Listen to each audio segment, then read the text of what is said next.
दोस्तों, मैं स्वागत करती हूँ आपका आज की दिव्य और चमत्कारी कहानी में। सांवलिया सेठ की पौराणिक कथा।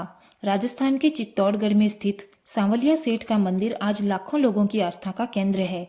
लोग मानते हैं कि सच्चे दिल से मांगी हुई हर मनोकामना सांवलिया सेठ पूरी करते हैं, चाहे वह व्यापार हो, नौकरी हो, विवाह हो या धन की प्राप्ति।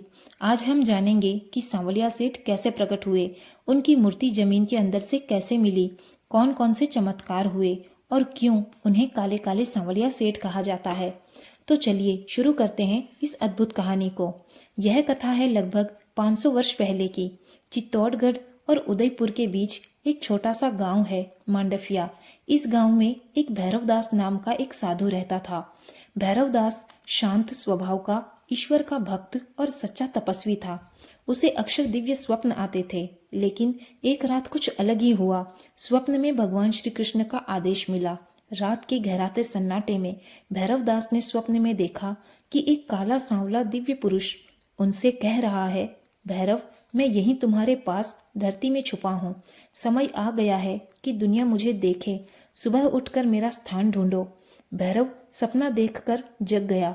दिल तेजी से धड़क रहा था। उसे लगा यह साधारण सपना नहीं है, यह संदेश है स्वयं श्री कृष्ण का। सुबह होते ही भैरवदास गांव वालों के साथ साथ उस स्थान की खोज में निकल गए। कई घंटों तक तलाश करने के बाद एक जगह उनकी नज़र एक टीले पर पड़ी और वहां उस टीले की गीली मिट्टी से दिव्य खुशबू आ रही थी, जैसे कोई अलौकिक उपस्थिति आसपास हो। उन्होंने तुरंत खुदाई शुरू करवाई। जमीन के अंदर से निकली 3 मूर्तियां। थोड़ी देर खुदाई के बाद जैसे ही फावड़ा मिट्टी हटाकर नीचे तक गया, एक एक करके तीनों मूर्तियां प्रकट हुई। भगवान श्री कृष्ण सांवले स्वरूप में, बलराम और भाई बहन की मूर्तियां। तीनों मूर्तियां दिव्य थी, काले सांवले रंग की, जिन्हें देखकर वहां मौजूद हर व्यक्ति का हृदय श्रद्धा से भर गया। सबकी आंखों में आंसू थे, क्योंकि यह कोई साधारण मूर्ति नहीं थी, बल्कि स्वयं सांवलिया सेठ का प्रागट्य था। चमत्कार का आरंभ जैसे ही मूर्तियों को बाहर निकाला गया, गांव वालों ने अनुभव किया कि एक दिव्य शांति पूरे वातावरण में फैल गई। उसी दिन से लोगों की मनोकामनाएं पूरी होने लगी। बीमार लोग स्वस्थ होने लगे, गायब पशु मिल जाते, खेती में 2 गुना अनाज होता और गांव अचानक संपन्न होने लगा। लोगों ने पहली बार कहा, ये कोई साधारण देव नहीं, ये हमारे सांवरिया सेठ है, धन दौलत के सेठ हैं। अब शुरू हुए ऐसे चमत्कार जिन्होंने सांवलिया सेठ को पूरे राजस्थान में प्रसिद्ध कर दिया। एक व्यापारी सदा नुकसान में रहता था। वह सांवलिया सेठ के दरबार में आया और बोला, सेठ जी, मैं रोटी भी नहीं कमा पा रहा हूँ, मेरी मदद कीजिए। और अगले महीने ही उसे इतना बड़ा सौदा मिला कि उसका पूरा बिजनेस बदल गया। तभी से व्यापारी कहते हैं, पहले सांवरिया सेठ की रसीद, फिर व्यापारियों की तिजोरी खुलती है। मनोकामना पत्र यहाँ लोग अनोखी परंपरा निभाते हैं।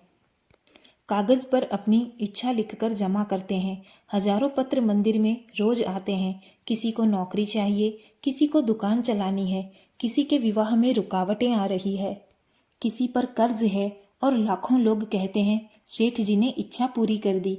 खोया हुआ धन वापस मिलना। एक किसान रात को मंदिर से लौट रहा था। रास्ते में उसकी जेब से पैसे खो गए। वह वापस आया, रेत को हटाया और पैसे वहीं मिले। वह रो पड़ा और बोला, सेठ जी खुद मेरी जेब संभाल रहे थे। आज भी वहाँ ऐसी सैकड़ों कहानियाँ मिलती है। सांवरिया सेठ मंदिर में इतिहास और महत्व। सांवलिया सेठ मंदिर के मुख्य 3 मंदिर है, एक मांडफिया, दूसरा भागल और तीसरा झाडोल। इन तीनों को मिलाकर इसे कहते हैं सांवलिया धाम। यह धाम राजस्थान का दूसरा सबसे बड़ा धार्मिक स्थान है। पहले स्थान पर केवल मेवाड़ माँ श्रीनाथ जी मंदिर है। यहाँ सबसे खास बात लाखों का चढ़ावा, हजारों मनोकामना पत्र और 24 घंटों भंडारा प्रसाद। सांवलिया सेठ को लोग मेवाड़ के धन का सेठ भी कहते हैं, क्योंकि यहाँ आने वाले की आर्थिक स्थिति अक्सर सुधर जाती है। तो दोस्तों, ये थी सांवलिया सेठ के प्रागट्य और चमत्कारों की पवित्र कथा।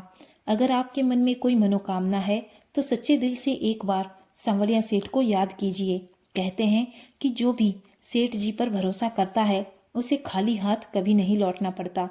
दोस्तों, आपको ये कहानी अच्छी लगी तो लाइक और शेयर ज़रूर करें और कमेंट करें और ऐसी ही भक्ति और प्रेरणादायक वीडियो के लिए हमारे चैनल को सब्सक्राइब करें। Thank you friends.